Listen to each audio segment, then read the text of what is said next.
Brett Perigo, tonight's second place finisher. Plenty of fans here, Brett, and a solid second place finish. Yeah, I got to shout out the Turn 2 Terribles over there.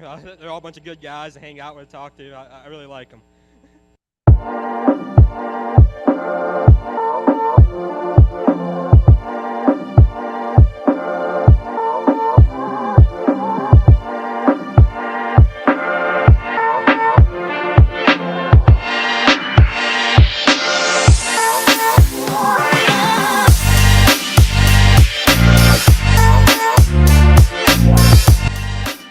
How are you doing tonight, man? Hey, I'm talking here. You know who you're talking to? Macho Man! I'm on my way to Monday Night Raw.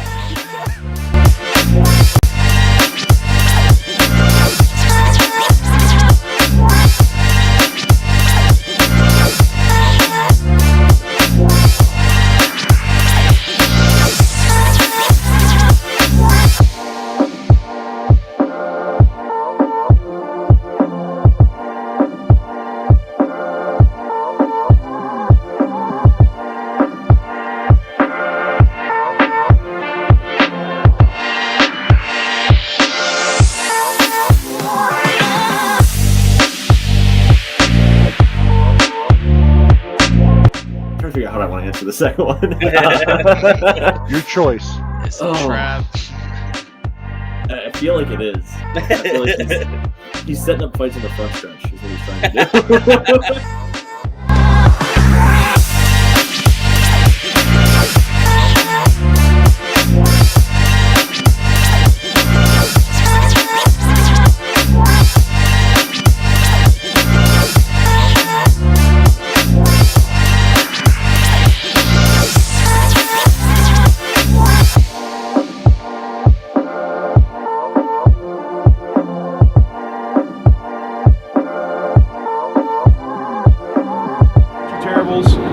Speedway. We've got Devin Borden with us at Keen Motorsports Shop here with Kyle Keen. Sitting here with Sean Keen. We're going to talk a little bit about racing history. Yep.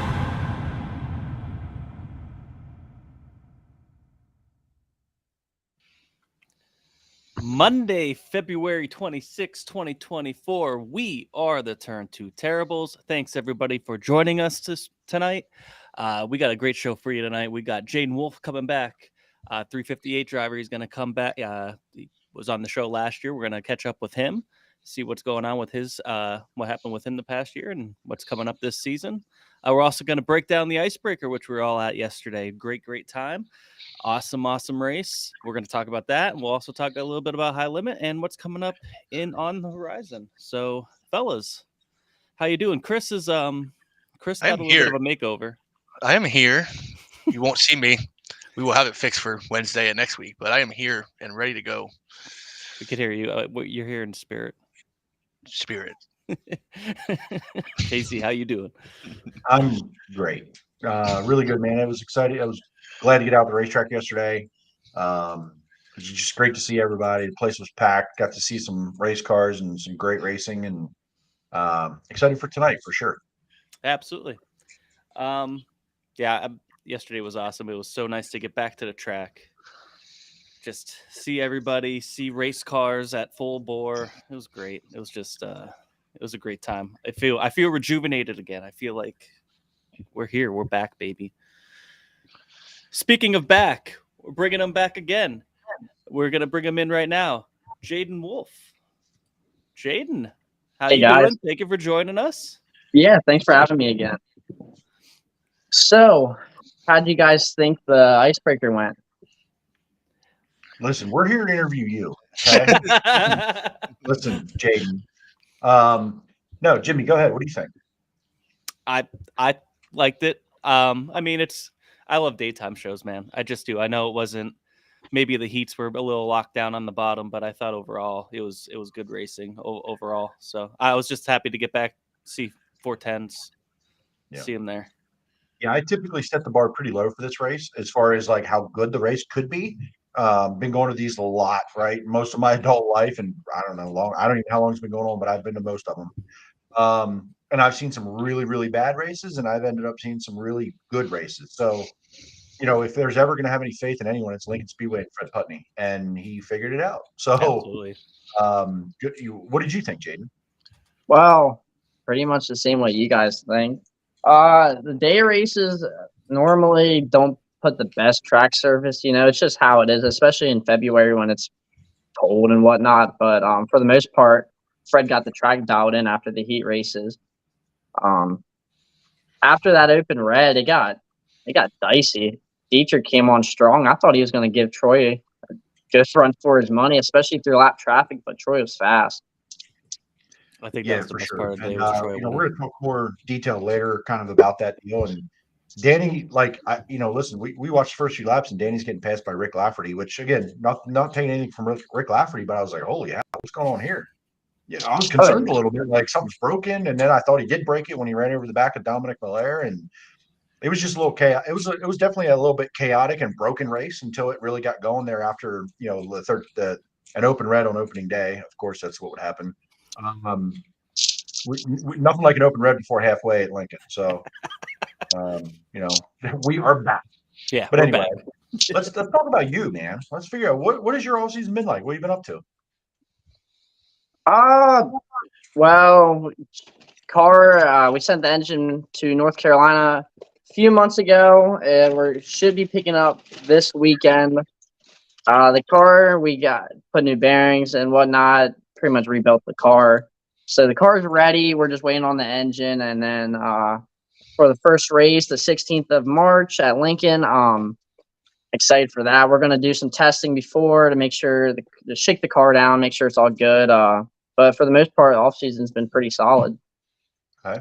So last season, we had you on the beginning of this time last year, and we talked about the previous year being, some struggles. You had some success. We had some struggles. 2023 was a little more struggles, but I think it was in a different way.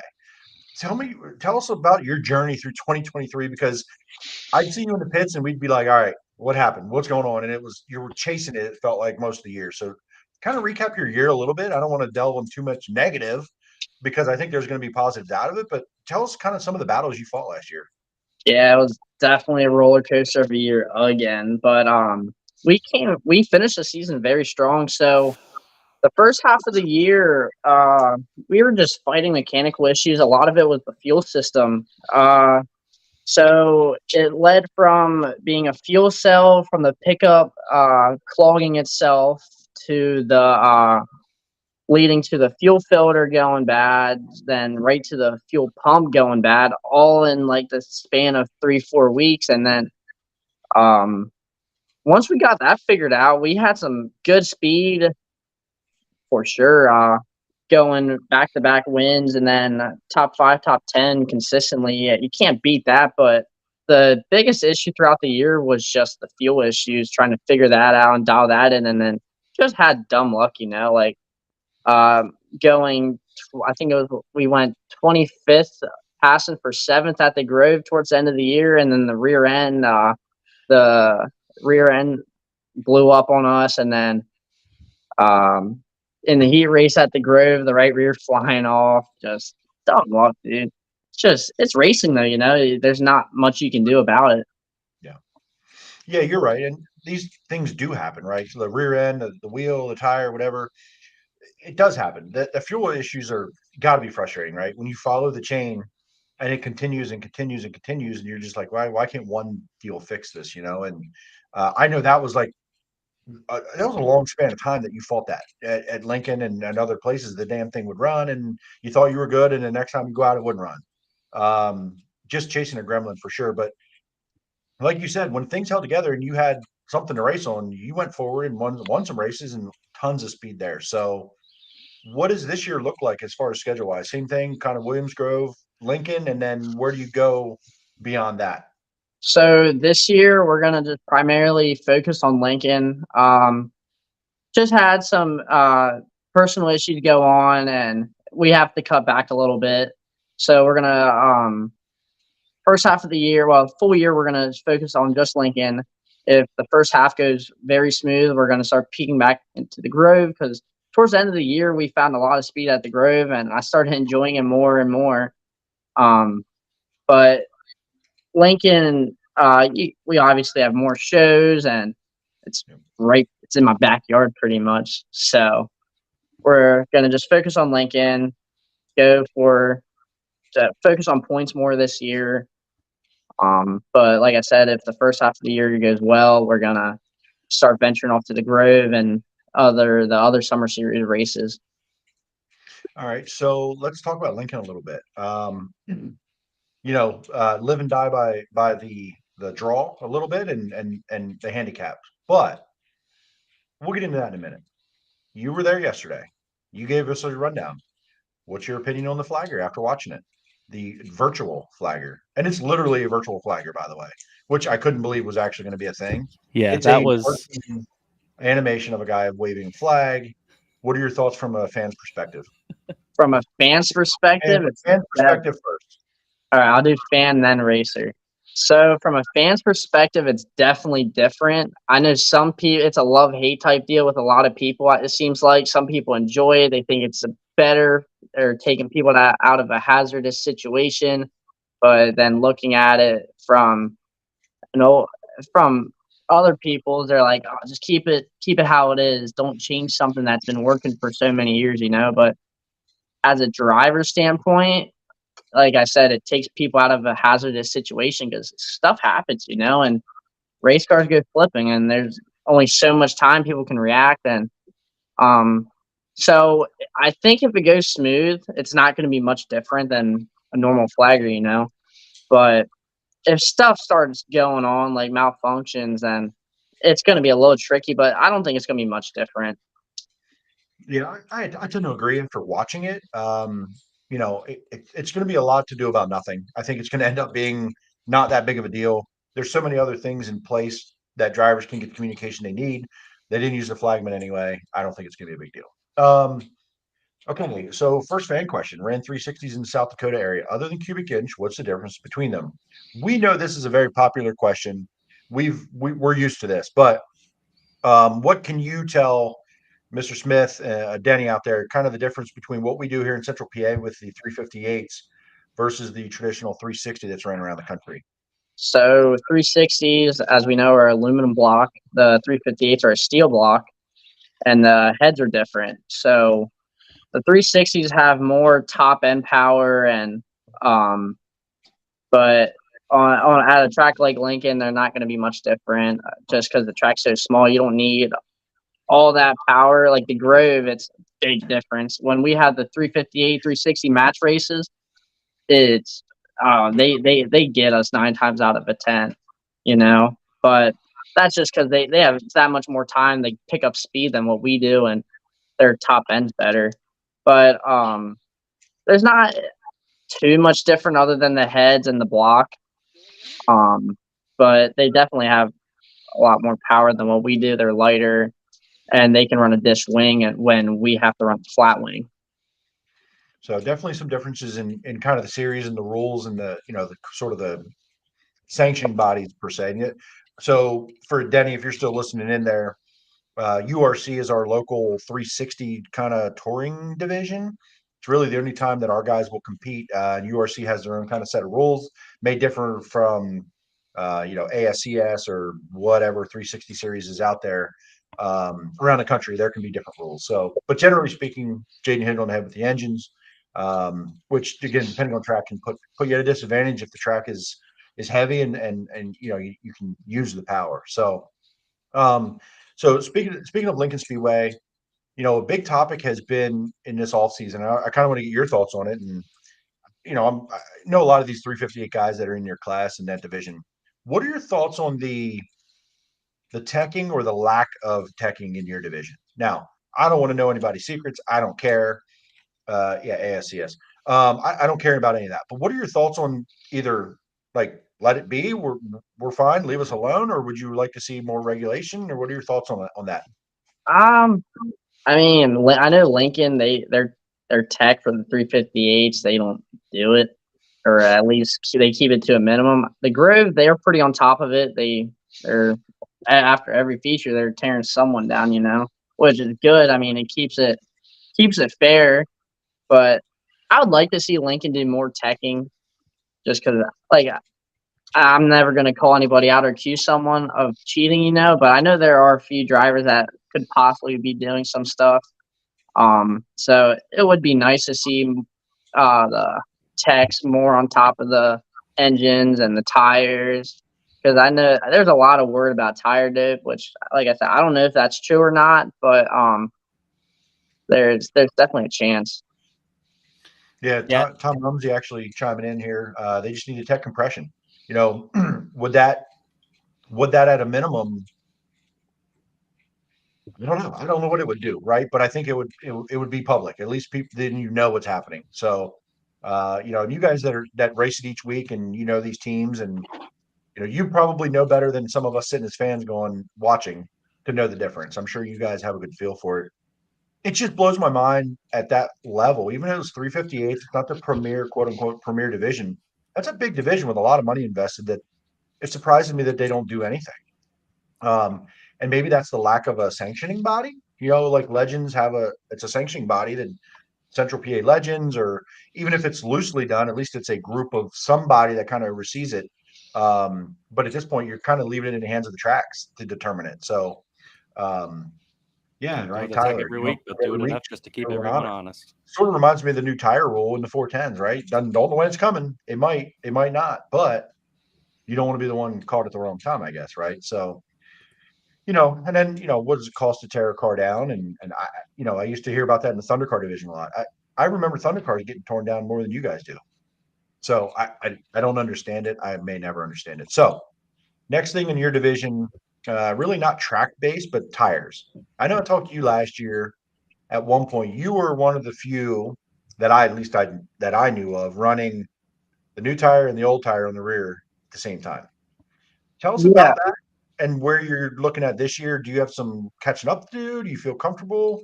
Walk me through that whole thinking and idea. You and I chatted about it at one point last year briefly, and I found it super interesting. So tell us a little bit about that. So what I was doing last year was I was running the new right rear and the old left rear. I didn't really feel the difference in the left rears, other than when the new left rears needed time to fire more than the old left rears, and the old left rears would fire a little quicker. And the rollover was a bit different, but the right rears were a huge difference. The old right rears would fall on, it would roll over way too hard. The sidewall wasn't stiff enough, and with these 358s being so heavy, they needed a stiffer sidewall. And then running the top, it helped me a lot. I could run the top a lot harder than what I could with the old tire. It would hold itself up a lot better.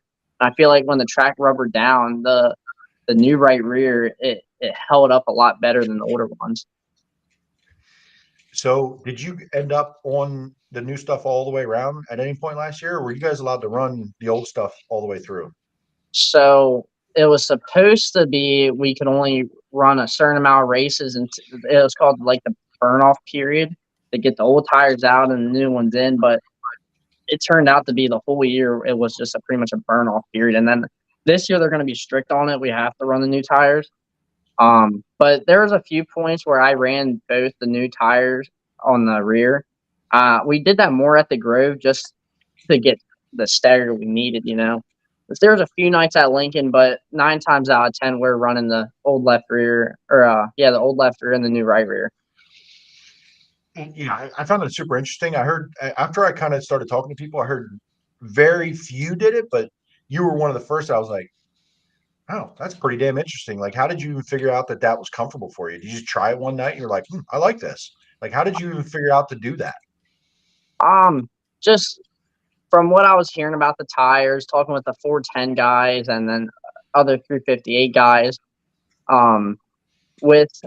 it was more of just a testing type deal, and just me feeling it out. I like the way the right rears held up, and I like the way the left rears would roll under each other. It helped me, just like I said, it helped me run the top.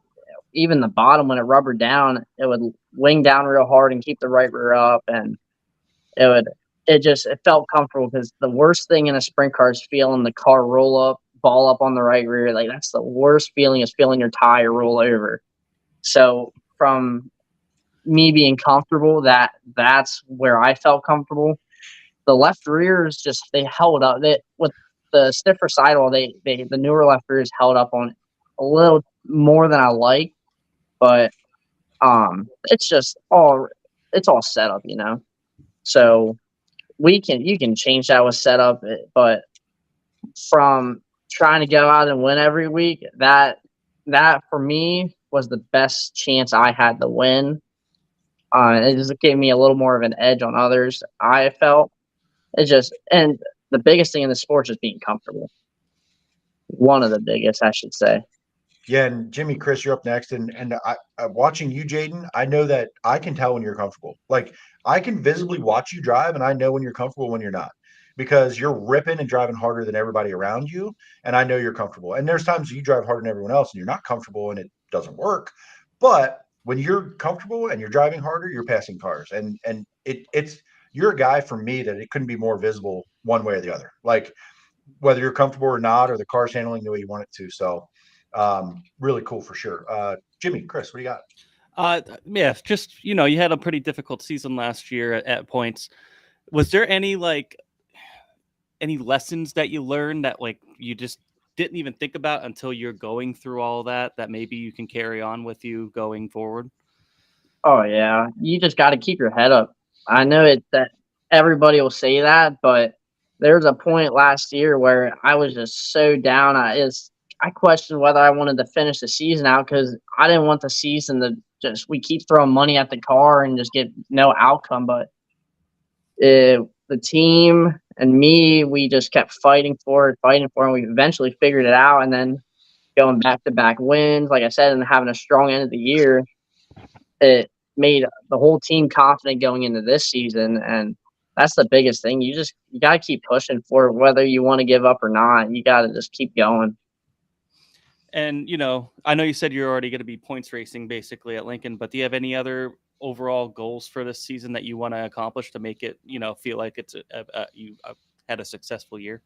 I definitely want to get a top 5 in points. Last year we were close at both tracks, but for the season I had, I think I got 6 at both track and points. That it was good for me. If I would have been able to finish every race last year, I think I would have been top 5 in points without a doubt. But my biggest goal this year is to land a 410 ride, which it's Central PA racing. It is tough. Yeah. So if I can do that, that's the biggest goal. It's just I want to land a 410 ride at some point, or just get an engine. That's the biggest thing. I'd love to get an engine and just be able to compete with the guys in the 410. But if that don't go as planned, top 5 in points is definitely where I want to be. Do you have any leads at all so far on a 410 ride? I've talked to a few people. It's all a chance. Nothing's settled. It's just it all depends on how their driver, how they what's the word? It's all how they get along, and because I know some teams they butt heads, but they got to gel. They got to gel together. Yeah, it's a part of the sport. It's a tough sport, and some drivers just get in their head too much, and the crew chiefs don't like it. So we'll see. I mean, I never hope someone loses a ride, but it's another opportunity for another driver. Absolutely. Chris? Jayden, just one question for you. So think back to last year. What's your favorite memory or moment you had last year? Back-to-back wins. I can't turn that down. That was the highlight of the year. But if I had to say something else, obviously everybody likes winning, but probably the night at the Grove. I broke in my hot laps. I didn't get any hot laps. Didn't get any heat race. Went from 25th or 26th. I think they filled in the field. There's no point in leaving 2 cars out, so they filled it in. Going 26th or 25th, passing for 7th. Even though I blew up my rear end, the Grove's a hard track to pass at. And going from the back to the front like that at one of the hardest tracks, That was probably, if I had to say anything besides the winnings, probably that night, regardless of how it ended. You talked about, finances of it all, and it's expensive. You want to get a 410, and I know that that's difficult, but does it get more difficult when you get pulled over? Because I think I saw that on your Snapchat story. Did I see this? What's going on there, Jayden? Man, I Yeah, wish I didn't say that because I haven't told my dad, but he's watching, so he knows Oh now. no! You just ratted him out. it was someone else pulled over. I just saw red lights. I don't know. You just ratted him out. You should have put it on a Yeah. Snap story. Hey, listen, Snapchat will get you in trouble, buddy. Yeah, I don't speed. I don't speed. Just I have too many modifications on my truck, and the cops don't like it. Yeah, been there, buddy. Been there for sure. Listen, Ro, you're in a young one, man. You play stupid games, you win stupid prizes, live and learn. You live it up, my friend. So that night you went 20, the back to 6th, 7th, 8th, and it broke. Was it? I don't know how to. I don't want to say this and assume. Was it like really difficult and you were succeeding, or was it like the most fun, easiest you've had, and it was great passing cars, and it got like what? How did that night work? That it just everything came together and it just did the C's part for you, or like talk about that passing that many cars in a division that's hard to pass and a track that's hard to pass.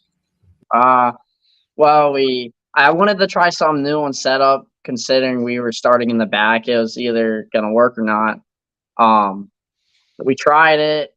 It was definitely tough, but it was probably the most fun I've had.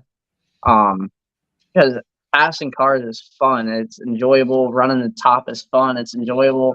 It was close racing the whole time.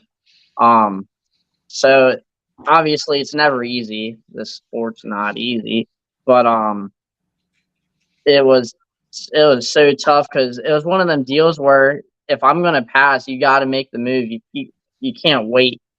So that was the toughest part. Is just you don't want to obviously wreck anybody. You don't want to do a dirty move, but the toughest part was just waiting for the moment to happen and striking at it when you had the chance. But yeah, it was fun. Definitely fun. Yeah, and you really got to be.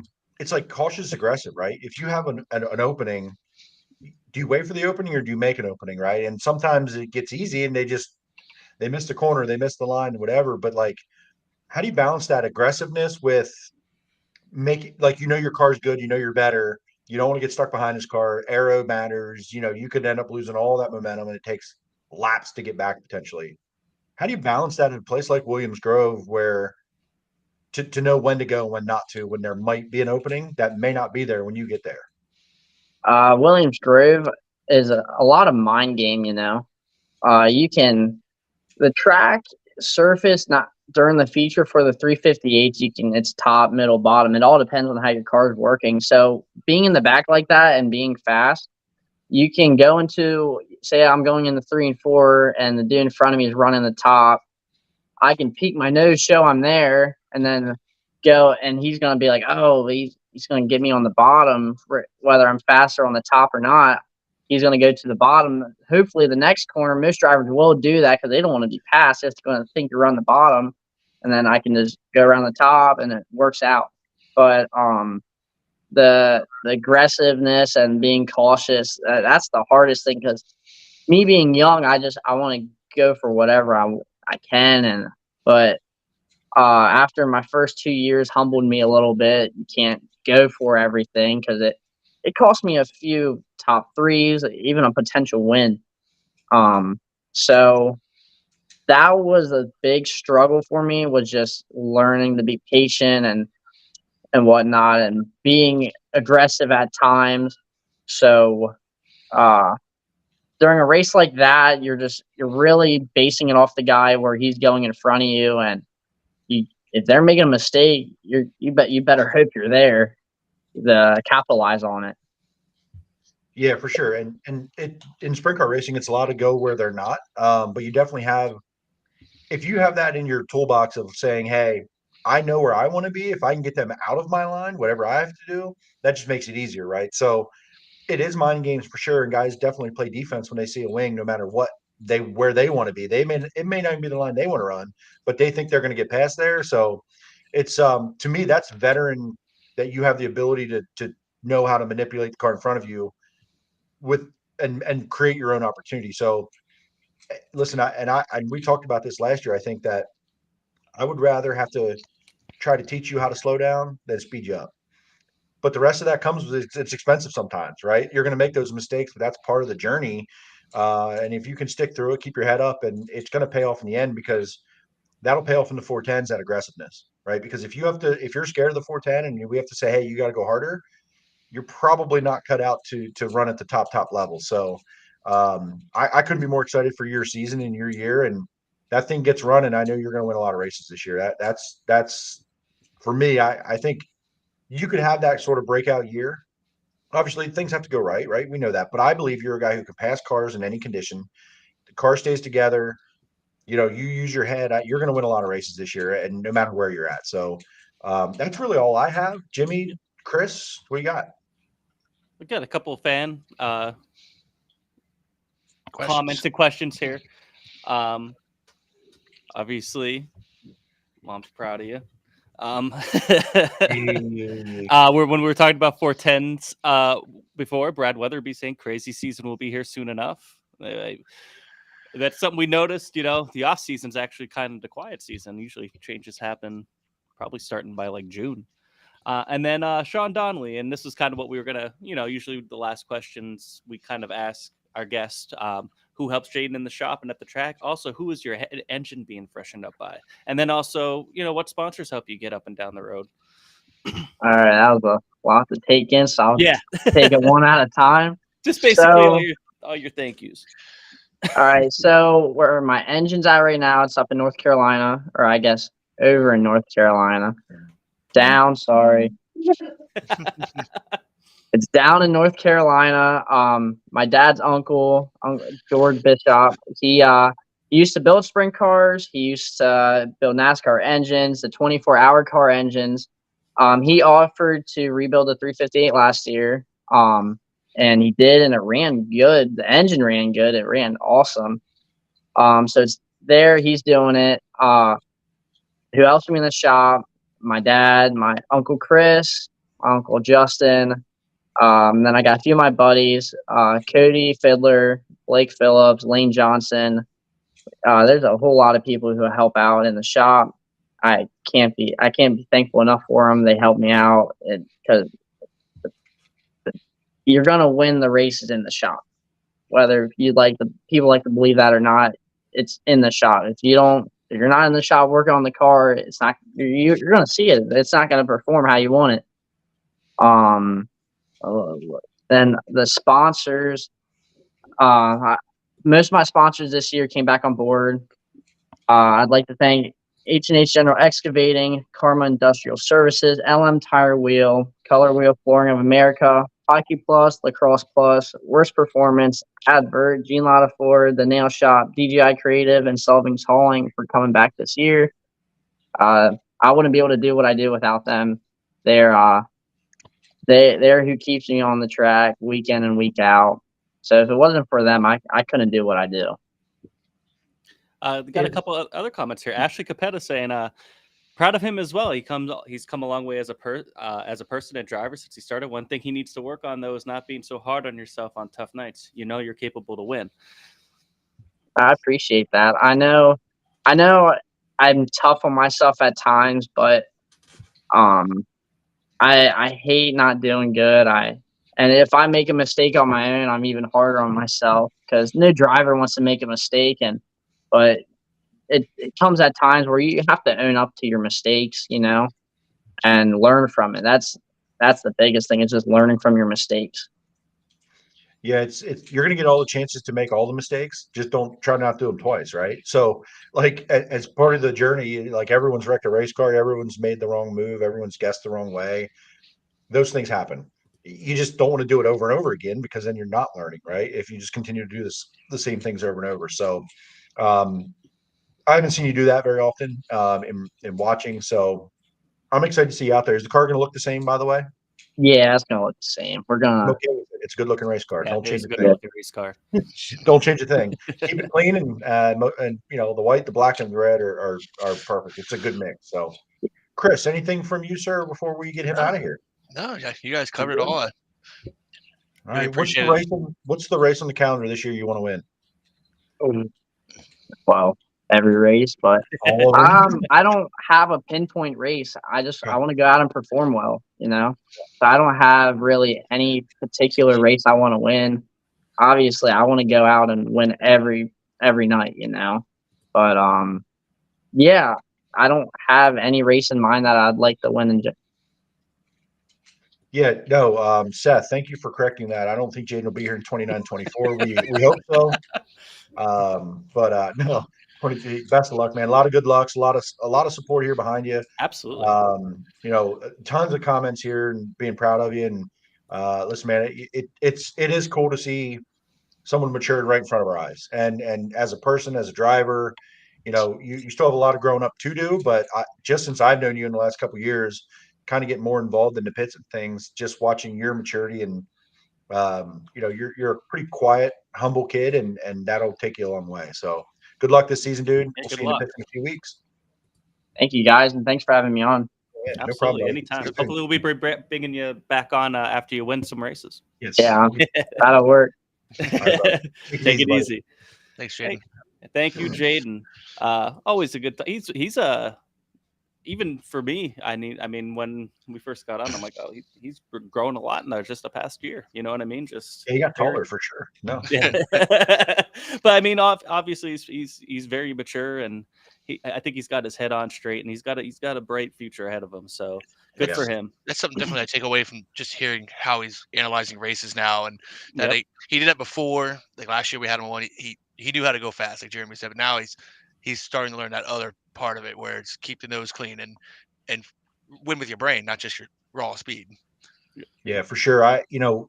Like every time I walk down there and see those guys in the pits and his parents and his crew and Jayden himself, I could never say anything that I was like, man, I didn't like how that went. I mean, just great people, great interaction. Just wish them the best. Hopefully they get all the gremlins worked out, and Jayden has all the ability in the world, and I'd hate to see that talent get passed by. Mechanical gremlins funding, not getting an opportunity. I believe he's a kid who has as much raw talent in that division as anybody out there. So certainly hope for the best for him, man. Get all the support he can get and keep him on the racetrack, because we are better off with him on the racetrack. Yeah, and he's got a nose towards that 410 division. I don't think I don't think it'll take very long for him to get there. I think he's going to turn he's already turned a lot of heads, but I think he'll continue to do that. Yeah. He's just got to survive being grounded thanks to Jay-Z this week. You remember last year? His grades. Yeah, you remember that last year? Grades. Yeah. Way to go, Jay-Z. Good kid. I'm sorry, Jayden. I didn't. All right, what's next? All right. Well, Aunt Bay checking in. Nice shirt. Yeah. What up, Aunt? Always. I almost wore that shirt. I almost put that shirt on a little bit ago. I almost put it on. I was like, I've worn that on the show before. I'm not going to do it tonight. So let's get into Icebreaker yesterday. We'll get into some results, so we'll kind of take a peek at the week ahead. Icebreaker, man. Yesterday was awesome. I was amped up for Troy winning. It was just awesome to see him win. He led every single lap. He had to get through lap traffic. He had to fight off Danny Dietrich and Freddie Raymer. And you can't ask for much. He was hyped. And to me, you go back to when he was on the show starting the season out, and how he talked about BAPS last year, where they ended, where he felt like Danny pulled one over on him, and he learned something, and you kind of saw it. He's out front, Danny's closing in, and Troy got through traffic. Like, you can see lessons were learned, and what better way to do it than hold off Danny Dietrich? Absolutely. Yeah, I mean, what a shot. Listen, when you look at first, second, and third, right? Wagaman, Dietrich, and Raymer. It's the three we talked about at the beginning of the season. There's other players involved here, and it's not going to go that well all year. I'm with you. But it's kind of like when you see that rundown now, and you put him in that same category, right? We expect him to be in the top three, and he expects it, and he wants to get it, and he got it done earlier this year. I know him not getting a win at Lincoln last year was sort of a thorn in his side a little bit. Mm-hmm.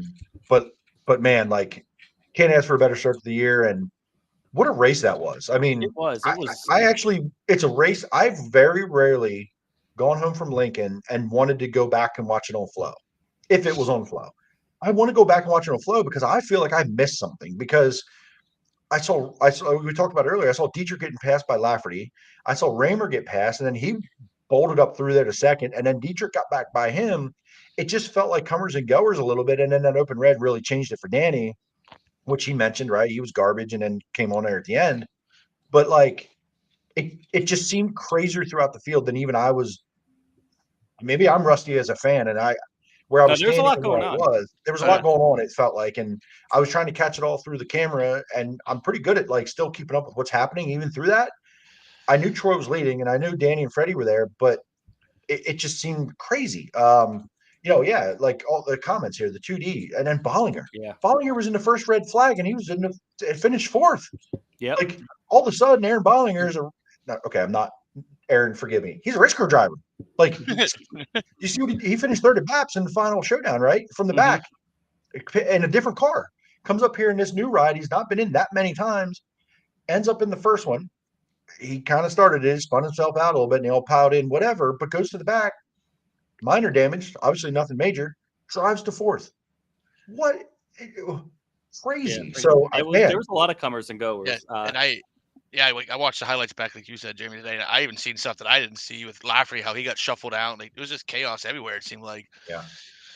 We were Chase talking ends up fifth out of that, like crazy. Yeah, Chase ended up coming back up the fifth. Cam Smith was running second for a while early in the race. He looked really good. And Lafferty, I don't know if we said it on the show or not, or we said it in private, but I remember you said about Lafferty. I'm like, yeah, I could totally see that too. And then he's sliding onto Danny's front wing, and I'm like, here we go. It was a perfect track for him to start up front and win. I've seen him do it before. Now, the last couple of years, we haven't seen him show up till June. So, I wish I do need to go back on Flow because he got an interview and he talked about getting out earlier. I need to hear that interview because I want to see where he's at for his story. Because to see him out for the Icebreaker this year was awesome. Because he last few years it's been June, right? So I'm sure it's equipment and funding and whatever else. But to see him out at the Icebreaker was great. Then that thing started to smoke, and I got worried. I'm like, oh no, is he done for 2024? Right? Like I don't know his program, and I'm I can't say that I'm like a fan, but like that seemed like a Rick Lafferty kind of track, like Dylan Sidney at Daytime at Port. He's going to be at the front. So no, it was cool. It was great. 25 cars, got to start them all. Listen, and here's the other part: 25 cars show up. I don't care who you are. It's rare when all 25 make it to the A main some nights, right? You have somebody crash, you have somebody blow up, they break something, multiple cars crash. They all started that feature.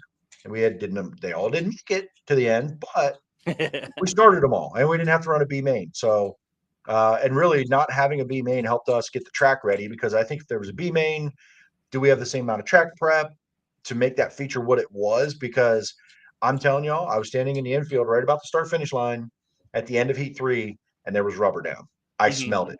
It smelled like somebody was burning tires off in the parking lot.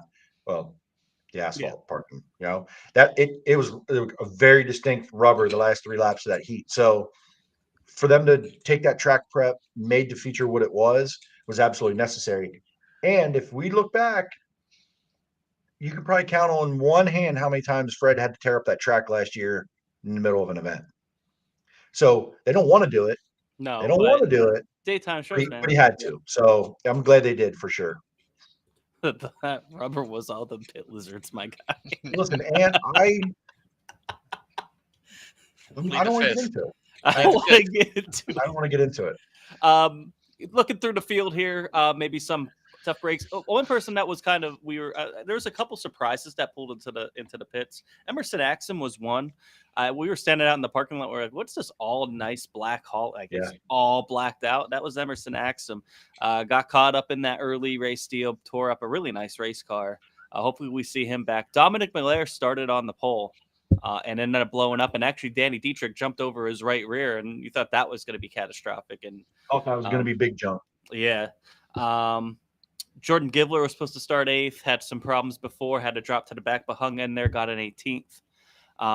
Cody Hartlob, hard charger, all the way up to 13th.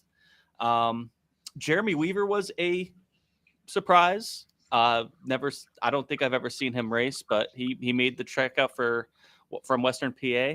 And then he also TJ Stutz in the 11P, not the normal 11.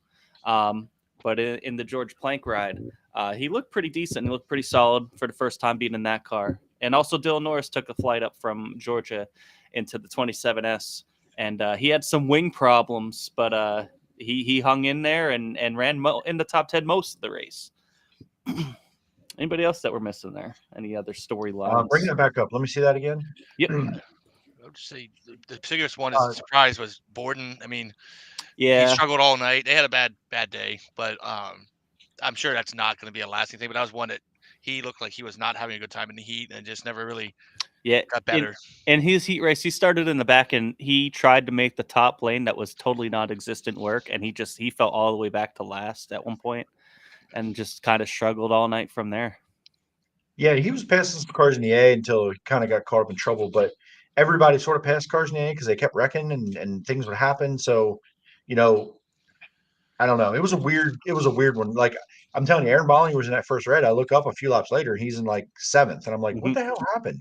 Like, how did this happen? So, Chase had a problem, and then there was, Miller had a problem, and it just kind of got chaotic there. But Cameron Smith with a good run, P6 in the first time really out in that car. At Lincoln anyway. So kind of started up front, hung around. Looking forward to seeing how he improves in that 75. Looking forward to that. Chad Trout was one that I noticed throughout the day, was aggressive early.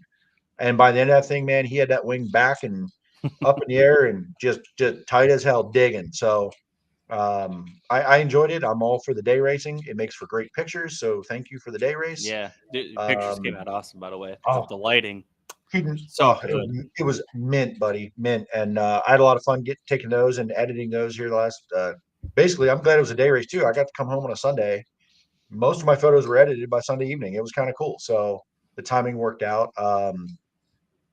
No, Tyler, I haven't heard that, but I assume that we see that car before the end of the year, but I don't know. Who knows? Yeah. The one that and I don't know.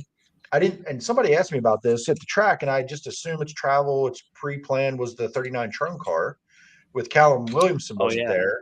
So is he still finishing his season in Australia? What's the plan? Do you guys know? I have no clue. I haven't heard anything. Haven't heard anything. We did but I didn't see a schedule or plans that I recall. I haven't heard anything other than he was announced to run it. I just don't know when. They are still running over there in Australia, so I'd imagine probably. Yeah. Probably doing that season. It could be because Chase McFadden's still having a hard time coming over. He could be on the McFadden travel plan. Yes. Yeah, he could be on the McFadden. It was something that we noticed when Troy was running first and Cam Smith was running second. Be like, flashback to Icebreaker last year, they were both running the 39M, and now here they are in two different cars running 1-2. It was pretty cool to see. For sure, definitely some talent in that field. The other one is Michael Millard. Has anybody heard anything? I looked through his racing page and his personal page and heard nothing about plans. Anything? I haven't seen him streaming. I saw him streaming not too long ago. Yeah, so don't know what's going on there. There's a lot of cars we didn't see. That we didn't see that we will see. Kyle Reinhardt, Chris Arnold, a couple of those. It was cool to see Steve Owings out for sure. Guy who's dabbled in 410s over the years, in and out, back and forth a little bit. So it was cool to see him there. But yeah, I mean, honestly, it was about what I expected. Not really any surprises. Yes or no. Axum was a surprise, but also I thought we were gonna get maybe a couple more cars, but I thought I was good with. I thought maybe 30, but I mean 25. You're splitting hairs. It was still a good field. I was glad that we didn't have to deal with a B main then. Didn't have to have a B main, right? Yeah. So get in and out of there and move on. So yeah, that's about all I have. Victory Lane was on the front stretch instead of in the Victory Lane because it was too muddy. That kind of sucked. It was cool because they were closer to the fans. It was cool to hear the fans for sure. But no, it was a good day. It was a good day. It was definitely a good day. I mean, it's an icebreaker. Got us all back out, seeing each other, seeing fans. We saw Steph and her whole family. That was cool. You get done to get afterwards. We did get a picture. I'm gonna pull that up here. This was awesome. We were in line for our tickets behind them. Me and Chris were, and they were like, "Oh my god." It was, and we got to talk, and we saw each other again in the pits, and we hung out for a while with Billy Dietrich and Chris Frank and all of them, and we had a good time meeting each other. So, Steph, it was nice meeting you and your family. It was a great time. I was just Yeah. matching the energy of the larger child with the beanie hat on. I was just matching. I was matching that energy. Apparently, I wasn't ready for the picture, so I don't know why I was there. I still thought I was being punked that someone wanted our picture with them. So I don't know why anybody wants our damn picture, but no, Steph, thank you. We She's will. been a fan. Yes, thank Steph you. and her family have been fans of ours from the beginning, and we appreciate them so much, man. It was, Yeah. and I met Steph last year. Oh, I forget where we met. I Was forget it what track Baps? or Was where it we met Baps? them. Baps, I think it was. You said. Was it Bats? I don't. Yeah, it was Bats. Actually, after Victory Lane at Bats, it was at Bats. Yeah, good call. So it was cool to see them out there this spring with her and the kids and her and her husband. Yeah. So yeah, we had a great time for sure. A couple more comments here. Jackson RC Aviation, great time at Lincoln Speedway. Took our grandson for the first time. That's awesome. That's what we want to hear. Yeah, that is awesome. I saw. Listen, I had a random friend on my Facebook page. I know them from like an acquaintance of an acquaintance something. They were at Lincoln for the first time for the Icebreaker. Like to have new fans show up to the Icebreaker and they were like, "This was so cool!" Like they're racing motorsports fans, but they're not sprint car fans. And they were videoing, and it was super cool. And I was like, "Man, please come back!" Like if you like that, there's so much more racing this year. It's warm, enjoy the weather. So pretty cool. Something from Chris Noel here, who we also We talked to him. ran into and talked to for a couple times actually. Hope he got done watching the race by now. But moving the restart line was a great change for Lincoln. I didn't even notice it, but we were also in 1 and 2. So, what'd you guys think? I didn't you notice any either, difference? but I saw the cones. Brett Perigo and I talked about that, but I didn't know what it meant as far as launch. I guess before it was middle 3 and 4. Now they moved it closer off of 4, which Dabbled in this over the years. I've seen it all the way at the exit of 4, like where the straightaway gets straight. I've seen it there. I've seen it all over the place over the years. And this is sort of that middle ground. And it's like that 3/4, like the 80% mark of the corner. I think it's a bigger advantage for the leaders because they're straighter faster versus when they were in the middle of the corner. I still think it's a bigger disadvantage, I think, for the middle back of the field because they're literally in the middle of the corner. The leader is now straight and gone. I don't know. I'm not sure what the reasoning is. Somebody told me that there's electronics in that start line now. Maybe that I don't know what's going on there. Maybe that's not true. I don't know what's going on there, but I do like it. I think it's going to be better for the fans too. I think you're also not going to have this weird turn down the track, push them up, turn down the track in the middle of the corner thing. Maybe it's easier to judge a jump. I don't know. But I think it's probably aesthetically more pleasing from the fans' eye, I would think, being closer to them as a start. But we'll see. I don't know. I think I'm indifferent, but I didn't see it being a problem or not a problem yesterday. And then Tyler also wants to know what our opinion is of the virtual flagman.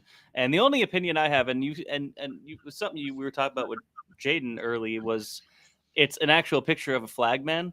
And I was kind of picturing more like I know what NASCAR does is on the big screens that they have at their races is when their flags change. It's just a big animation that takes up the entire screen of like a flag waving. yellow. Like if it's green or yellow, it's all yellow kind of waving. So I thought that would be cool, but either way, I think it's fine. They still had a regular flagman too, just in case. So I didn't really notice a difference being over in 1 and 2.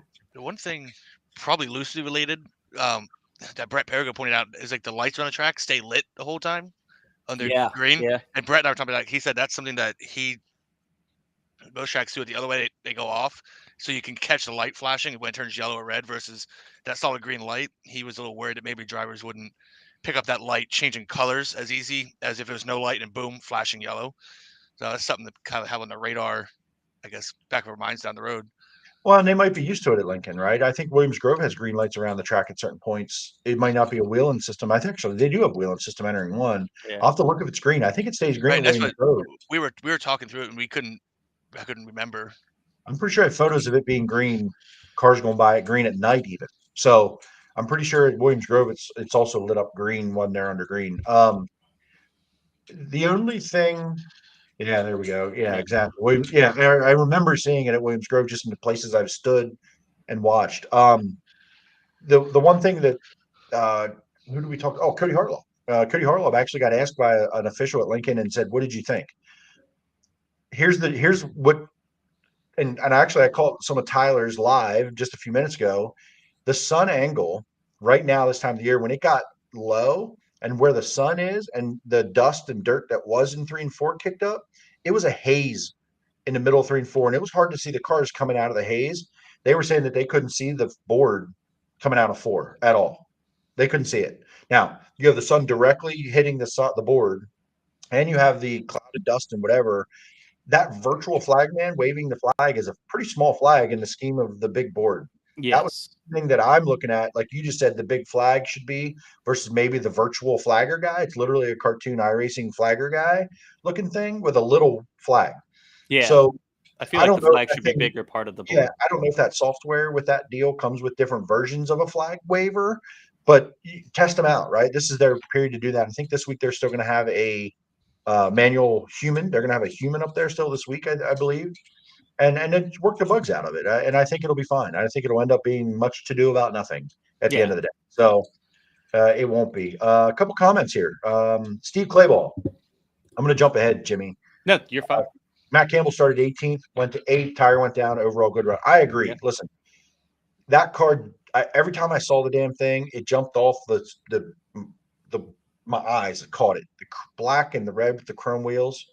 Man, is it sharp. I actually sent Matt a picture. I took a picture of the wheel in the pits and perfectly chrome, shiny X.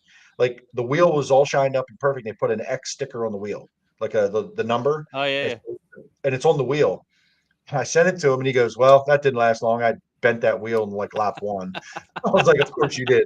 He said, didn't look like that after that. But beautiful race car.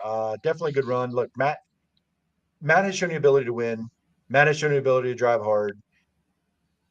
Just put it all together, right? Matt gets to start up front. He's going to win races. He had to pass a lot of cars last year. Couldn't get through the heats. Not get through them, but it's hard to transfer sometimes. He would always come from the back of the field and he'd show up late. So Matt's going to be a guy who will win races for sure. It's all got to come together, right? Yeah. It's got to come together a whole night. Put the whole night together, and I saw, and actually a buddy of mine, Nat Tucky, 358 driver. He was in the pits, kind of helping out with the car a little bit. He was the fuel man, I guess it sounded like, and got to talk with him a little bit and learn a little bit about that deal and that ride. And super excited for another good race car to be in the pits at Lincoln Speedway. So yeah, Steve, looking forward to what y'all can do there, Steve. Brent, going back to the Glatfelter question before, the 69 plan on being at the track in 2 weeks. So that's good. Dal Shot says I'll be out in a week or two. So there we go. We're going to start getting them. Let's go. Yeah. Now we're going to get time, them all out. The Icebreaker does that. We were spoiled last year with the Icebreaker being the 2-day show. The Outlaws were in town. All these we were very spoiled with car counts. Yesterday didn't surprise me because whether they're ready or not, right? Let's say Dallas has all his equipment sitting there ready. He can be like, hey, I'm not, I want no parts of the Icebreaker. Right. I've seen too much equipment torn up. There's been years that's happened. If you're not a points guy, that you're like, I'm avoiding that like the plague, to not tear up equipment if you don't have piles of it sitting around in the shop for extras. So not surprising at all. I think car counts rise weekly. Absolutely. I don't know if we end up with the high average like we did last year sometimes, just because some of these guys that were not regulars, but they would be around if they would come, they'd run to Lincoln or Port or whatever. They're gone. They're not there. So I think it's a good opportunity for other teams to run more maybe locally and get some seat time, and who knows what happens. So I'm excited. We're excited to see how the season goes. Yeah. I'm excited to see how it goes from here. Want to get in the high limit real quick? Just kind of recap that. No, one last one. Kevin and Stacey Hartlaw need to know what lap they're on. Drivers had no idea. You're not alone. Now, drivers is way more important to know what damn lap it is than fans, but I had no idea. The board was off. The board, by the way, don't expect it to be running at Lincoln. It doesn't work. It's broken. I didn't understand why the scoring pylon worked in the heat, and then they turned it off for the feature. I was so confused. I'm going to tell you why. Okay. So gathering all of the stuff that I've gathered from yesterday and then today, listening to Tyler, I put this together and went, oh, no one's going to like the answer, but here's the answer. That scoreboard, I didn't know this, and this is Tyler, our Tyleropedia, right? This guy knows that that's an old Silver Spring tower that they had the last 2 years of its existence. That scoreboard was from Silver Spring. When did Silver Spring close? 04, 05. So it's a 20-year-old scoreboard with 20-year-old software. Regardless if the wires work, It has power, it works, but the software is 20 years old, and all the transponder technology has advanced. The transponders are fast. Okay, the scoreboard is delayed. After so long, it gets so far behind, it doesn't know who's where. Okay. It loses track because it's delayed Yeah. because It's of the so timing slow. and the different softwares of the transponders on the cars and the software in the tower. So in the heats, it's 8 laps. It's not going to, you're okay, you're done. Time in hot laps, it's okay, it'll work. Time trials, it'll work. Feature time, don't expect it to be on. Just don't expect it to work or be on, which means now they not only don't have one working in turns 3 and 4, they don't have one working in turn 2. The digital scoreboard on the video board, I don't know if that works or not for lap counts and rundowns, because during the open red, they had video crews out on the track filming the open red. So when I had a moment to walk in to the front stretch, I didn't know what lap the open red was on. Yep. I had no I idea. had no standing clue there. what was going on. Some kid in the infield went, I think we're on lap 13. I had to trust him. I had no idea. So there's going to be some things there, I think, with communication from the track to fans and tracks to drivers. So, and listen, under the first red flag on the very opening lap, I was standing in 3 and 4, and Cody Hartlaw parked right along the inside guardrail. I was over there. I was talking to him. He was trying to hear. He would give me kind of like the hey, hold on, they're talking, and he said it kept cutting out. So he was even getting communication from the tower, and it was cutting out in his ear. He didn't even get the full whatever they were saying. And I think it was the rundown or the restart. It was cutting out. So listen, it's a lot of little things. Yeah, the drivers were told under yellow what lap they were on. But listen, if you're a driver and you're locked in, do you hear that every time? Listen, I'm a fan. I can be locked in and miss something. I can't imagine as a driver being locked in. So I don't know how else they would know what lap they're on other than the signals, the flagmen, whatever. But that stuff's normal for a driver. I'm more worried about the fans. The fans want to know what lap it's on and where they're actually running. Yeah, on a 30-lap race when we've had cautions and yellows and now open reds, I don't know where we're at in the damn I race. have no clue where we were at. It matters as a fan. And you know what actually helped me the entire time? The flagman that was the flagman that wasn't supposed to be there. Doing halfway and doing time to go. The flagman that the only way I knew. So right. So yeah, there's some communication stuff there. You know, the safety stuff's all in there in place. Now it's just getting the communication to the fans, drivers that we're accustomed to, and figuring out how to make all that work. I think they'll figure it out. I think they will. I do too. Aunt Bay says you'll see the 00 out this weekend. So all these cars. I'm not going to be there. It's gonna look really. I didn't see what the race monitor tells you if they have service. It was also nice too going to Icebreaker because I had all my friends there. Now obviously I was still checking, once in a while for my girlfriend and stuff, but I didn't need my phone at all day. It was just a nice day to be kind of like.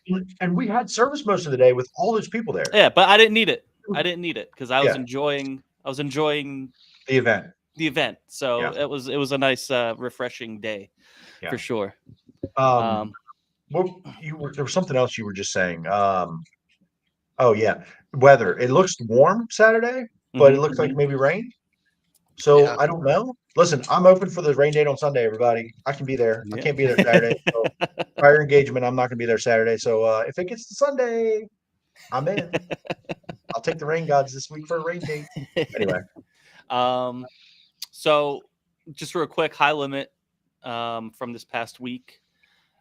Thursday night was high limit only.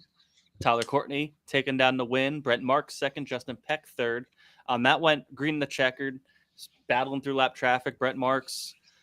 There was a good battle between basically from first to 6th, 7th. You had Brad Sweet up there at one point. Brico. They were all battling. It was a good race. And then on Saturday, they didn't race Friday, and it was rained out Friday anyway. They did the double with Lucas Oil on Saturday, and Jacob Allen getting the win. Now, I didn't see any of this race, but I heard a little bit and saw a couple little clips here and there. But hugely popular win. It always is when Jacob wins.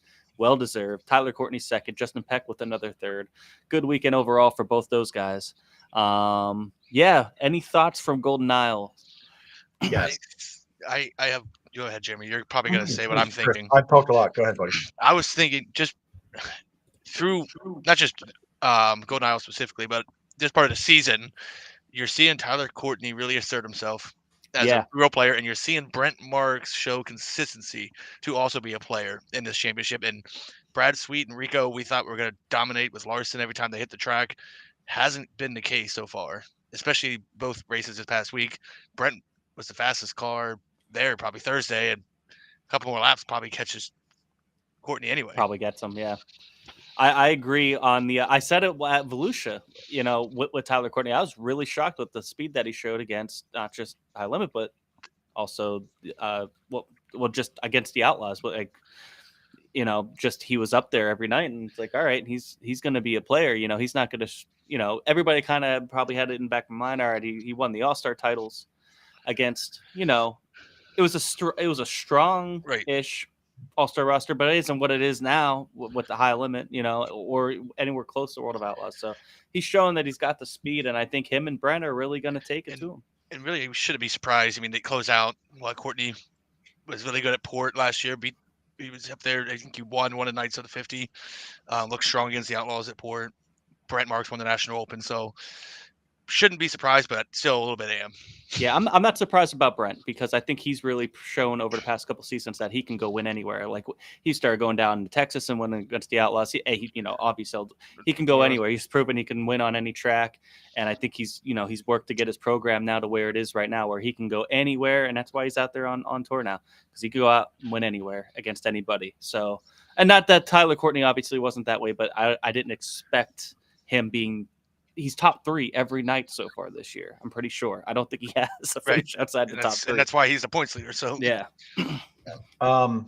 So my thoughts at Golden Isle. I don't know if I've ever watched a sprint car race there. If there's been many, I don't think there has been. Maybe I haven't. I don't remember. It's not super memorable racetrack. That loose red clay is interesting. There was Rubber Down one night there at the end with Jacob Allen won, and he won that race. Very popular, $20,000 to win, by the way. Yes, obviously a very popular win.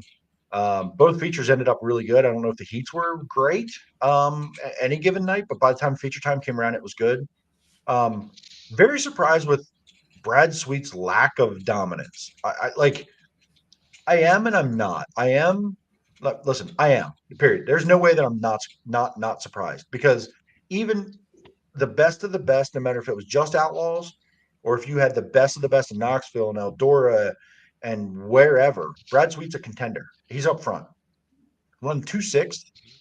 Not that this is not competition, but 2/6 and really wasn't a player for the winning either of them. Showed up on the screen a couple times.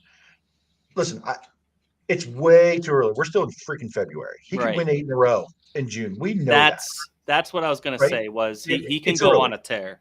He could go on a tear, and that's usually what he would do with the Outlaws. He would just he would kill you with second, third, fifth, sixth every night. He would be there, but maybe you don't think of him as winning races, and then all of a sudden he'll have a stretch where 2-3 weeks he's winning everything. But this is a short season. Yes. There's 50 races. 50, mm-hmm. Right? Okay. This is an 80 when you get 60 of them, 65 of them with rainouts. It's a fairly short season.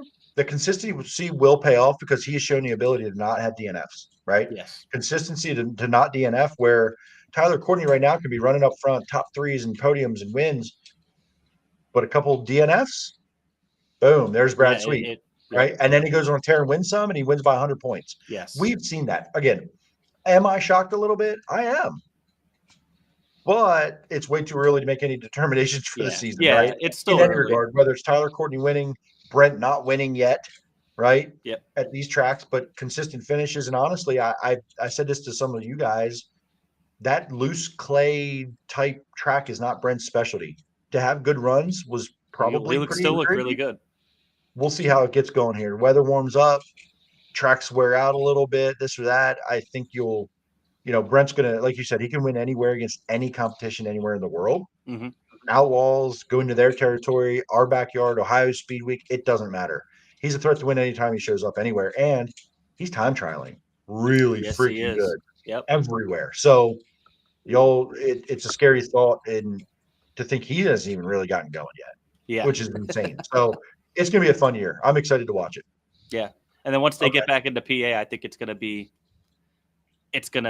Should get Tyler in here as our statistician in the background because we're just dummy fans. We don't really know this stuff.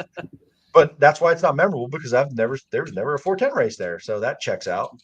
My intuition was right on that one. And Brad also says helmet's going to be very competitive. I think anybody can win any given night. I think so too. I think that this is the thing is like I think they proved it here going to Golden Isles, not a sprint car hotbed at all. They were, mostly the fans were there probably for either Kyle Larson or for the late models or both.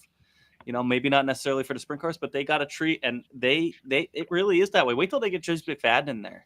You know what I mean? Like, because he's going to be a guy that I really think that could compete for the title. You are though. You have probably 10 different guys that can win any night. Justin Peck's right there. He's just chipping away at it, third places. Battling for as long as he doesn't shoot himself in the foot, he'll be a contender. I don't think you're going to get that in the Outlaws, and I don't want to say compare both, but I think you're going to get like 4 or 5 different winners. Maybe I think you could have 10 to 12, maybe depending on the night, maybe because of the format. I don't know, but listen, the other part of this, and we all know Justin Peck's a contender, but this guy's due for about 10 wins. Okay, yeah. Watch out if he can continue to finish well. He's going to win a lot of freaking races because he's more than overdue.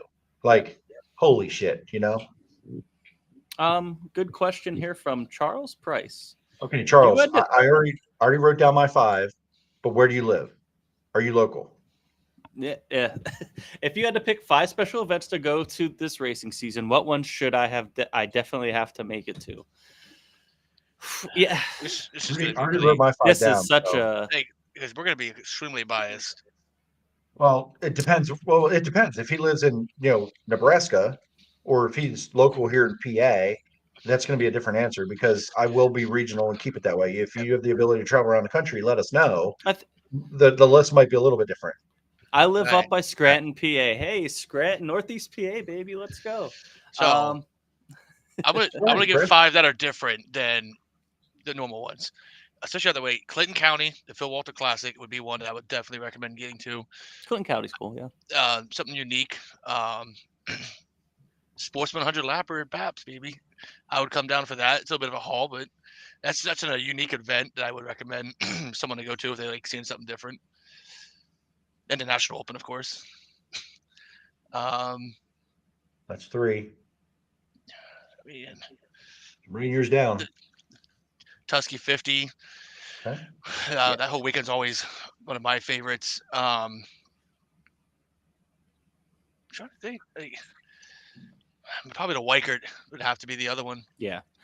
My number 1 on my list is Weikert because of also number 1 on mine. Yeah, Weikert weekend's going to be awesome this year.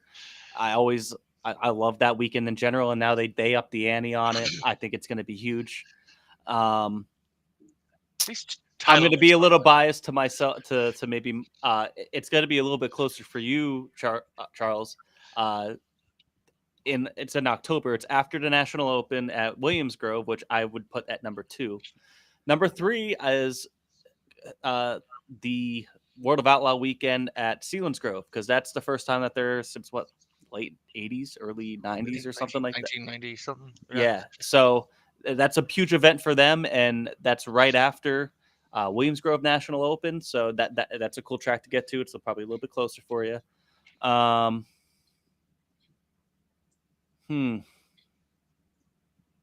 was going to say Icebreaker at Lincoln, but that's already passed.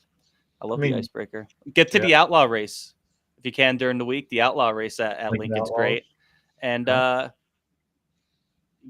get to the Outlaw race at Baps too. Or I always love the November race too, but that's a little cold. That's a little diehardish. But definitely just try to find an event at all those tracks. I think the big 5 tracks. Try to get to their biggest races throughout the season. I think you would not be disappointed, especially if you make number 1 port at Weikert or Tusky on the list. Get to Fair Week for Port Royal too, because that's just a whole nother event in itself.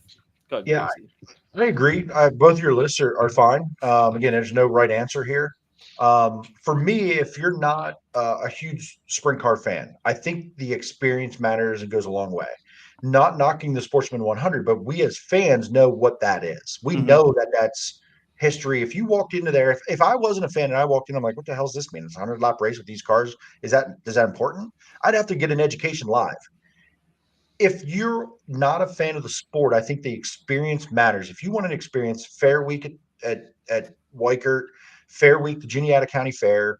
Pick the beginning or the end of that, whatever the deal is, and experience the fair. Go watch a race. It's really cool. Port Royal Speedway Fair Week. I have number 1 on my list is Weichert. I have number 2 is Natty. Number 3 is Tusky. Number 4 is the Silver Crown USAC show at Port. Oh, yes. Or some sort of Silver Crown USAC combo there.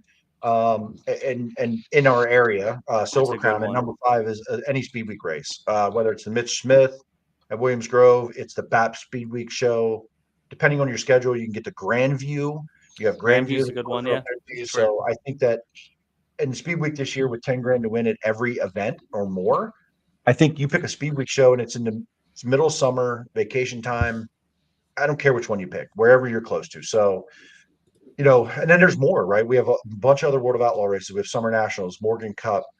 High Limit will be in town obviously this year, and they're gonna go up to New York, right? If you're in Scranton, is New York or in the New York race is semi close, Ransomville, places like that. So there's tons of options. But for me, if you're a new fan and you're not a huge fan and you don't know it yet, you can go to a Silver Crown race. It's packed and you'll get an education. Yes. And again, I'm not knocking Clinton County and I'm not knocking a Sportsman 100 for that but I think as fans, like I've never seen a Sportsman 100. Right. It's just nothing that I've ever been to, and I want to. I understand what it is. If you don't know what it is, I think you need to go where the people are and get that experience and go, man, I'm hooked. I'll go to this in any given week, right? If you go to again, not knocking at Clinton County and it's full, but it's small, maybe you're like, is this special? This is cool, but do I want to do this every week? You get down and watch a Tusky or a Weichert and Fair Week and do that and bring the family, you're hooked. So that's just my take on it. I came from basically Northeast PA where I didn't have a lot of the dirt track racing around. And then, I went a couple times as a kid, Williams Grove and stuff like that. And then I moved out here more central PA. I went to Summer Nationals at Williams Grove. I can't remember what year now. It's like 8 years ago now. And then I went to Sealands Grove the next week for just a normal Saturday night race. And then I went to Port Royal for an R-Star race. And then I've been hooked since. I've basically going every weekend since. So, like, it was kind of like hook, line, and sinker with those 3 right there. So, but definitely try to get to some of the really any race. But if you're gonna make the trip out, go to a sanctioned race, an all-star race, a high limit race, or Speed Week race. A little bit of breaking news. Just came across the wire. Ooh. 12 minutes ago. We have a new contender in a 410 ranks in 2024. Mike Thompson out of the USAC East Coast URC ranks will be 2024. This year, we're stepping up and focusing on 410 wing racing around Central PA. We plan on debuting the 410 this Saturday at Port Royal for practice. Thanks to his long list of partners and put out a whole schedule. Mikey Thompson stepping up to 410s, guys. So check that out. I just shared that on my photos page. I should probably share that to T2T. Yeah. We'll put that out there. We'll put it on our Facebook page now. We'll share that. So another team step up in the 410 ranks, guys. I would assume he's practicing at Port, going to be a kind of a Williams Grove Port guy would be my guess. Yeah. But anyway, back to what we were talking about there. Tyler, right? Tyler's top 5. The all-knowing Tyler of Central Pennsylvania type racing. Here you go. Of course, he has a late model race at the top of the list, which you can't go wrong with Lucas Oil. Lucas Oil 50K to win at Port. Natty Open at Williams Grove. Tusky 50 at Port. Freedom 76, which is a modified race down at Grandview. And then the Sportsman 100 at BAPS. That's a good little mix. For sure. Yeah, you'll definitely get a taste of everything there. He does like his fenders, Charles seems to know about Silver Springs and Sportsman 100, so I'm not really sure. Yeah, so the first, I guess, would it be 30 or so were there, 29, and then now this year being the 50th running. So I would expect a lot of good promotion from Babs and Tony Sharp with that. So Dave can't. Let's get in the next weekend here coming up. All Dave right. can't. He keeps talking about it. About this weekend. Port Royal does have open practice this weekend on Saturday. I believe it's free for general admission. You have to pay to get in the pits. So if you're in the area and want to just go check out it's going to be all sorts of divisions. If you want to go see cars turn laps. 9 different divisions or something that are available. If you want to go see cars turn laps, get on over there and get ready for the weekend after. Then will be their opening day. So yeah, I would imagine Chase Dietz will be out there in the Zemco car, shaking that down. There's gonna be some Lincoln. There's gonna be some interesting cars at Port Royal. I think so. If all goes right, Mr. Kyle Keaton will be at Port Royal practicing. Yeah. He has 410. Obviously, Mike Thompson will be up there. Chase Dietz. Hagerstown is open practice as well, so Tyler, that's a whole different state. Don't bring me that. Don't bring me that Maryland energy in here, okay? Don't bring me that Maryland energy in here when they get to 47,000 fender cars, okay? Don't bring that energy in here. So, open practice at Port. Lincoln back 3 p.m. Another 3 p.m. show on Saturday. 410s with PA micro midgets. Sounds like maybe it'll be a little bit of a higher car count here. What the hell are High PA limits micro up. midgets? They were sitting. What the hell's a PA micro midget? They were all sitting there out in the concourse there at Lincoln. I didn't even cross over the track. Did you even see it? Nope, I guess didn't not. go there. You're too worried about your tumbler. They're basically. I don't want to say they're just 600s. They're 600s, but they're in like a midget. Yeah, I don't know. I don't know what the difference is, to be honest. If somebody knows Tyler, what the hell's a micro midget? What's the difference between a 600 and a micro midget? Tyleropedia, what the hell's a micro midget? I'll be waiting your answer. But they did have them there. So that'll be pretty cool. But obviously the 410s, I think you'll get some more teams there. You're going to have guys like Brett Marks, Anthony Macri. They're going to be back in town because I would imagine maybe, I don't know, or not on Brent's schedule. He is going outlaw racing. And they're staying with the Outlaws. It's on Macri's schedule from what their team put out. Macri might be back. Brent is not back. Thank you, Tom Rumsey. It's a 600 frame with a 500cc motor. Oh, that's what we needed. Another damn entry. Okay, never mind. You know what? I was going to say, it looks exactly like a 600 why don't they just bring 600s in? You'll get 1,000 of them. Yeah. What am I missing? I guess maybe it's just kind of maybe like a stepping stone division. I don't know. We'll have to see. That's what 270s are. Yeah. Well, you know. There you go. 500cc motor. Of course there is. Great. So there you go.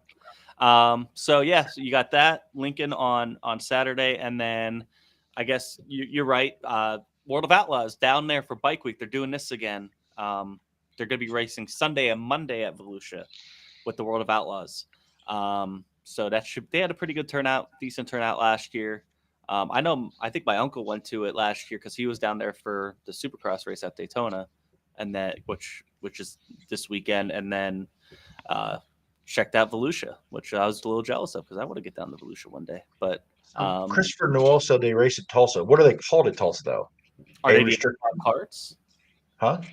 Are they? But they race at Tulsa, so there's only so many classes. Are they restricted? Restricted A, or what are they called down there? Because here they're micro midgets. I believe I'm pretty sure the Supercross race is on Saturday because that's the whole reason why the World of Outlaws do this. I was just answering Tyler's question here for anybody not watching and listening. Yeah. He asked if there is Supercross races on Saturday, and I'm pretty sure that's how it is. Saturday is the Supercross race, and then it's Bike Week there. They do other stuff around that area. They do not race at Tulsa. They do not race at Tulsa. So we have comments coming in, guys. We're just trying to follow along. What the hell PA micro midget is? Is this like ARDC, but like a new version of like a new sanctioning body? Where else do they race? I've never heard this division named. At the local. Pour one out for ARDC, by the way. Maybe it's new, right? Tulsa's all 600, right? Different levels of 600s, right? Yeah. That's what I thought. So again, I'm getting an education here. Tom is definitely not that I don't trust Chris, but Tom and Logan have come up through those ranks, so they're all in that world, man. I don't know. I should get Kyle Spence in here. They're all not full size midgets. I think they run at Shellhammers. They run a go kart tracks. So how's that going to be? 3/8 mile makes sense. Let's do that. Interesting. Hey, it's good exposure for the division, I guess. You know what I mean? I think that's what they were there for this past weekend for Icebreaker, and they were all just, Hyper has like a bunch of show cars that looked like a bunch of PA midget, micro midget, whatever you want to call them, show cars. Good exposure for them. Maybe we'll get some kids into the division and expand that class. I'm in. So. Yeah, so that's what's coming up this weekend. We're getting close to Port Royal opening day. We're getting close to Williams Grove opening day, which we're, of course, BAPS opening day. BAPS opening day coming up soon. March is here. We're getting into it. Season's coming. It's here. So Some big names going to be testing at BAPS over the next 3, 4, 5 weeks. Some out of towners that are locally owned, and some people renting out the tracks, and some testing going on. Early spring testing is pretty cool. Excited for it, man. I'm ready to get going. Going. I'm ready for it. And I'm if it's nice, maybe I'll go back down to Lincoln. It wasn't that bad of a drive this time. Oh, okay. For some reason, usually it takes me like 2.5, 3 hours to get down there. It only took me a little bit more than 2 hours to get there. And I wasn't, I wasn't driving it that crazy. I was driving like my normal 80, 85.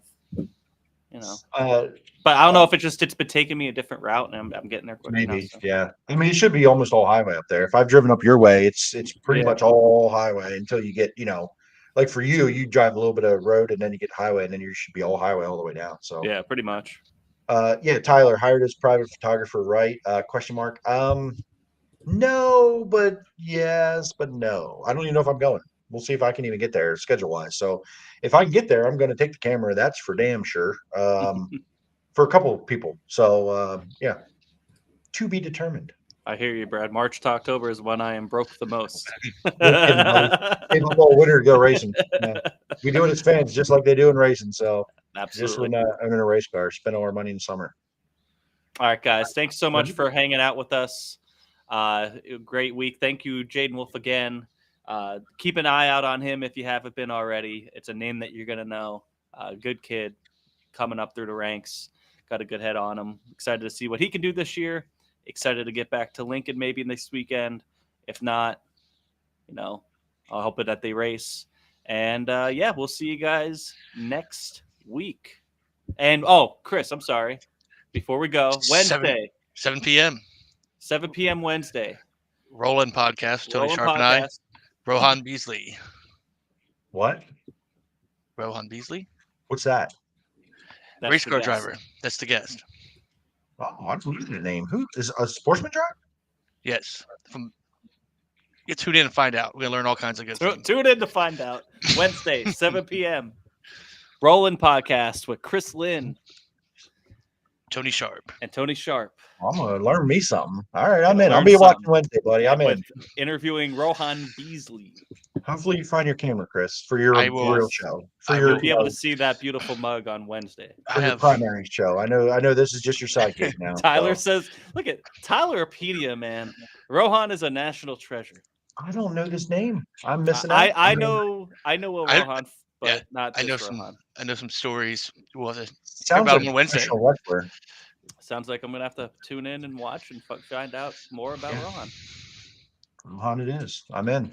So check it out, and then we'll be back next Monday. Keep an eye out on our socials. Again, thanks to PA Dirt Track and Creative. They've been putting out clips of the show all week long. If you haven't checked it out, definitely check out their page on Facebook and Twitter and their YouTube, everything like that.